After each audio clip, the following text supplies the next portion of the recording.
Décidément, entre une fusée de SpaceX qui s'écrase, les astronautes de Boeing qui rentreront officiellement sur Terre grâce à SpaceX, de nouvelles images à couper le souffle nous venant de l'agence spatiale indienne, et d'autres encore plus exceptionnelles de la sonde européenne Jupiter Icy Moon Explorer, en route vers Jupiter et qui survolait le couple Terre-Lune il y a quelques jours. Une mauvaise nouvelle pour Blue Origin et encore quelques autres, on peut encore une fois dire que les actualités spatiales de la semaine auront été plus que remplies. Alors, comme chaque semaine, je vous propose de revenir ensemble en images sur les actualités spatiales de ces derniers jours, tout l'important à savoir et les plus grands temps forts. Avant d'attaquer, vous n'échapperez néanmoins pas à la traditionnelle invitation à vous abonner si vous ne l'êtes pas encore, ainsi qu'à liker, commenter et partager cet épisode. Enfin, si vous désirez me soutenir gratuitement, n'hésitez pas non plus à aller faire un tour chez AstroShop pour vos achats de matériel astro, jumelles, cartes du ciel et autres goodies. Allez, sur ce, j'ai déjà bien trop parlé, alors pour commencer, je vous propose de parler une dernière fois et comme quasiment chaque semaine de Boeing. Et malheureusement, encore une fois, ce n'est pas pour annoncer de bonnes nouvelles. C'est en effet officiel, par mesure de précaution, la capsule Starliner ne rentrera pas avec ses deux astronautes. Si la capsule devrait bel et bien revenir sur Terre dans les prochains jours, ce sera néanmoins à vide et Buzz et Sunny devront encore attendre février le retour sur Terre de la mission Crew 9 de SpaceX pour revenir sur Terre. Ça obligera ainsi à faire décoller la capsule de SpaceX, décollage qui est attendu dans quelques jours d'ailleurs, avec 2 astronautes sur les 4 initialement prévus, mais aussi et surtout, ça prolongera le séjour des astronautes de Starliner de 10 jours à environ 8 mois, à bord de la Station Spatiale Internationale. Mais c'est surtout un échec pour Boeing. Si la capsule reste disponible encore quelques jours jusqu'à son retour pour ramener les astronautes en cas d'urgence et vitale, Boeing aura malheureusement été incapable de garantir le bon fonctionnement de la capsule tout au long du vol. Et quand on sait que les vols habités réguliers pour le transport d'équipage à bord de l'ISS devaient débuter en 2025 avec Starliner, ça semble désormais compromis. Non seulement le problème de fuite initiale est toujours mal compris, mais en plus, de par le contexte actuel, il y a une possibilité, mais pas une certitude, pour que la NASA demande un nouveau vol de qualification, soit avec équipage, soit encore une fois à vide, ce qui serait encore plus dramatique pour Boeing. Enfin, pour couronner le tout, la NASA est également pointée du doigt pour un manque de transparence sur la gravité de la situation, même s'il est très difficile d'en juger pour le moment et qu'il faudra attendre d'avoir plus de recul. Dans tous les cas, la saga Starliner semble enfin se terminer, et disons-le, ça ne va pas encore aider l'image de Boeing. Mais à côté de ça, eh bien, Boeing n'est pas la seule entreprise à avoir quelques ennuis cette semaine. En effet, ce matin, SpaceX lançait comme d'habitude une nouvelle grappe de satellites Starlink. Et si le lancement lui-même allait être un succès et que les satellites sont arrivés en orbite sans encombre, tout n'allait pas non plus bien se passer. Le premier étage, une Falcon 9 qui en était à son 23e vol tout de même, allait se coucher rapidement après son atterrissage et tomber en mer en explosant. On ne sait pas encore exactement quelle est la raison de cet incident, une vitesse trop élevée ou un problème structurel, mais en tout cas un des 4 pieds a plié, entraînant la chute du lanceur. Si ce n'est pas un drame pour SpaceX, entre ça et une récente perte totale d'une grappe de Starlink suite à l'échec d'un second étage, eh bien, l'entreprise semble malheureusement jouer elle aussi de malchance. Bon, une malchance toute relative et pas bien catastrophique, mais une malchance tout de même. Mais alors qu'on parle de lanceurs et capsules spatiales américaines, cette semaine, on allait aussi avoir l'occasion de reparler de la capsule spatiale indienne Gaganyaan et de leur mission lunaire, mais j'y arrive dans un instant. Développée depuis quelques années déjà, la capsule doit en effet réaliser son premier vol d'ici quelques mois.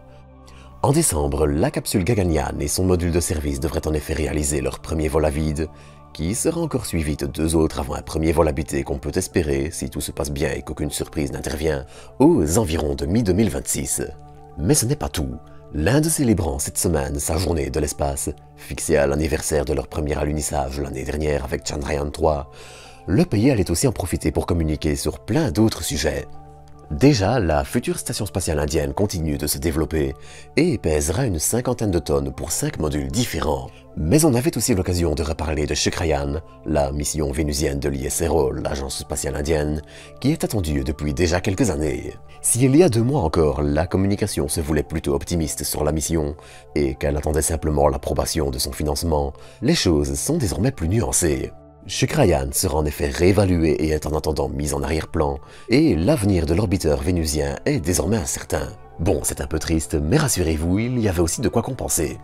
1 an après Chandrayaan 3, qui était constitué de l'atterrisseur Vikram et du petit rover Pragyan, et qui s'était posée sur notre satellite le 23 août, l'Inde rendait publique l'entièreté des images capturées lors de la mission. Et si beaucoup sont issues de caméras de navigation et d'autres caméras basse résolution, elles sont aussi l'occasion de voir plein d'images de l'atterrissage et de la surface, prises tant par le rover que l'atterrisseur.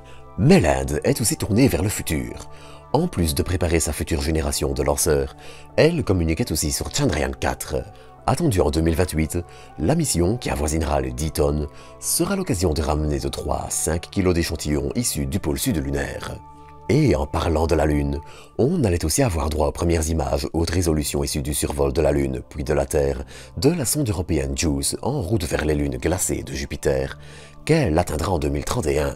La sonde allait en effet survoler la Lune puis la Terre pour une double manœuvre d'assistance gravitationnelle, une première utilisant 2 corps en même temps, avant de survoler Vénus en 2025, la Terre en 2026 et 2029, puis d'arriver autour de Jupiter en 2031, où elle étudiera alors notamment les petits océans souterrains des lunes glacées de Jupiter. Et la qualité des images, qui est encore loin d'être optimale, les instruments est encore loin d'être parfaitement calibrés, laisse déjà entrevoir la qualité époustouflante avec laquelle nous verrons ces petits mondes, situés à environ 960 millions de kilomètres de nous. Mais cette semaine n'allait pas non plus être faite que de positifs.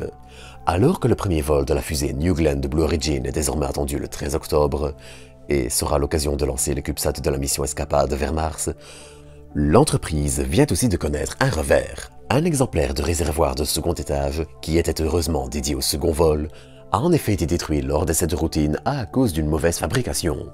Si cela n'aura heureusement aucun impact majeur sur le premier vol, ça donnera néanmoins un peu de travail à Blue Origin qui va devoir s'assurer que l'incident ne se reproduise pas. Enfin, pour arriver à la fin des actualités, on notera que le module de service d'Orion devant voler pour la mission Artemis 3, mission qui utilisera normalement le Starship lunaire pour la première fois pour ramener des humains sur la Lune, pour la première fois depuis Apollo 17 en 1972, a désormais quitté l'Europe. Ce dernier a en effet quitté le centre d'Airbus à Bremen, avant d'être chargé à bord du navire Canopée pour rejoindre la Floride et Cap Canaveral où le module de service européen sera stocké en attendant son lancement espéré en 2026. On notera également que, dans le cadre du programme d'échange d'échantillons entre les agences spatiales japonaises et américaines, des échantillons de l'astéroïde Bennu récoltés par la NASA à l'aide d'Osiris-Rex sont désormais arrivés au Japon. Japon qui, lui, fournit des échantillons de l'astéroïde Ryugu récoltés par Hayabusa 2. Enfin, de son côté, l'entreprise américaine ABL Space publiait une seule et unique photo de son premier étage lors d'un essai statique mené en juillet 2024, avec ce qui devait être un exemplaire dédié au second vol après un premier échec en 2023. Malheureusement, l'étage allait prendre feu et être détruit, tout comme celui de Rocket Factory Augsburg. Mais ça, eh bien, il y a quelques actualités dont je reparlerai la semaine prochaine. D'ici là, eh bien, à bientôt pour de nouvelles doses d'espace.